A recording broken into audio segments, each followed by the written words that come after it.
నమస్తే, welcome to hit TV. ఈ రోజు మనతో పాటు ప్రముఖ ఆధ్యాత్మికవేత్త, లైఫ్ కోచ్ అలాగే ఆస్ట్రాలజర్ ఆర్బి సుధా గారు ఉన్నారు. వారితో మాట్లాడి మరిన్ని విషయాలు తెలుసుకునే ప్రయత్నం చేద్దాం. మేడం, ఈ సూర్యగ్రహణం ప్రభావం వృశ్చిక రాశి మీద ఎలా ఉండబోతుంది అంటారు? వృశ్చిక రాశి వాళ్ళకి ఏంటంటే మిశ్రమ ఫలితాలు అంత బాగుండదని చెప్పాలన్నమాట. టు సర్టన్ ఎక్స్టెంట్ వీళ్ళకి ఏంటంటే అన్నిట్లోనూ అడ్డంగాలు వచ్చే ఛాన్సెస్ మనకి ఎక్కువ కనిపిస్తున్నాయి. ఎస్పెషలీ గ్రహణం టైంలో, దానికి ముందు దాని తర్వాత ఒక 15 రోజులు, అంటే యూజువల్గా 1 month వరకు మనం చెప్పుకుంటూ ఉంటాం. సో మనం చెప్పిన దానాలు ఇవి చేయడం అనేది వెరీ ఇంపార్టెంట్ అన్నమాట.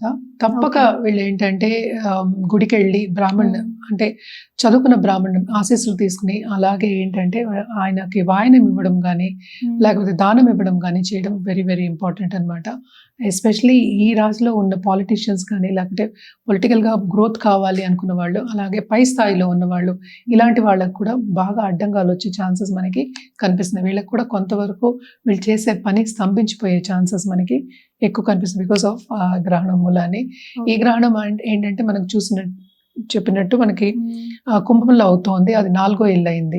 So 4th house. సో కంఫర్ట్లో వాళ్ళకి అంటే ఏంటి, చాలా బాగుంది నాకు అనుకున్న వాళ్ళందరికీ అడ్డంగాలు వచ్చే ఛాన్సెస్ ఉన్నాయి. అంటే కంఫర్ట్ లెవెల్ కొంచెం తగ్గే ఛాన్సెస్ మనకి కనిపిస్తున్నాయి. అదొకటి కాకుండా ఈ రాశికి అధిపతి ఎగ్జాల్టేషన్లో ఉన్నారు, అండ్ ఆల్సో 6th Lord కూడా అయ్యారనమాట. సో తప్పక ఏంటంటే వీళ్ళకి కొంతవరకు ఇబ్బందులు అన్ని రంగాల్లోనూ వచ్చే ఛాన్సెస్ ఉన్నాయి. అంటే దేంట్లో వీళ్ళు చేసే పనిలో అంటే ఏంటి, నష్టాలు వచ్చే ఛాన్సెస్ మనకి కనిపిస్తున్నాయి, అలాగే లోన్స్ తీసుకునే ఛాన్సెస్ కనిపిస్తున్నాయి. అండ్ ఆల్సో మనం చూసామంటే దాంపత్య జీవితంలో కొంతవరకు అనుకూల పరిస్థితి అనేది మనకి కనిపించట్లా. సో అన్నిట్లోనూ కొంతవరకు ఈ ఎక్లిప్స్ మూలాన్ని, ఈ గ్రహణం మూలాన్ని ప్రాబ్లమ్స్ వచ్చే ఛాన్సెస్ మనకి కనిపిస్తున్నాయి.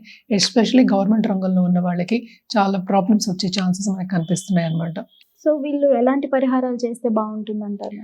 తప్పక వీళ్ళు దుర్గాదేవికి కంటిన్యూస్గా పూజ చేయడం, ఏ శక్తికి పూజ చేసినా మంచిదే. దుర్గాదేవికి స్పెషల్లీ పూజ చేయడం అనేది మంచిది.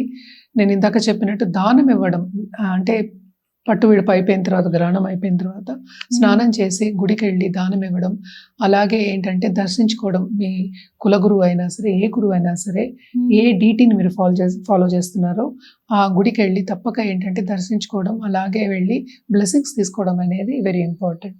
అలాగే మన రుద్రాక్ష విషయానికి వస్తే కనుక వీళ్ళు కూడా కంటిన్యూస్గా ఏంటంటే దేవి పూజ చేయమని చెప్పాను, జపం చేయడం మంచిది.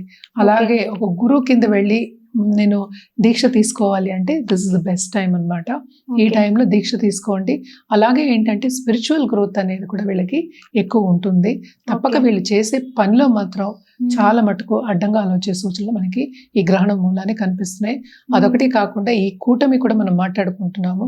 సో ఈ కూటమి మూలాన్ని కూడాను మనకి కొంతవరకు వీళ్ళకి ఏంటంటే కంఫర్ట్ లెవెల్ అనేది తగ్గిపోతుంది అనమాట. అంటే ఏంటి, నేను బాగా చేస్తున్నాను, నాకు వచ్చేది సరిపడట్లేదు అంటే అసంతృప్తి అనేది మనకి ఎక్కువ కనిపిస్తుంది. Thank you so much ma'am, చాలా చక్కగా వివరించారు.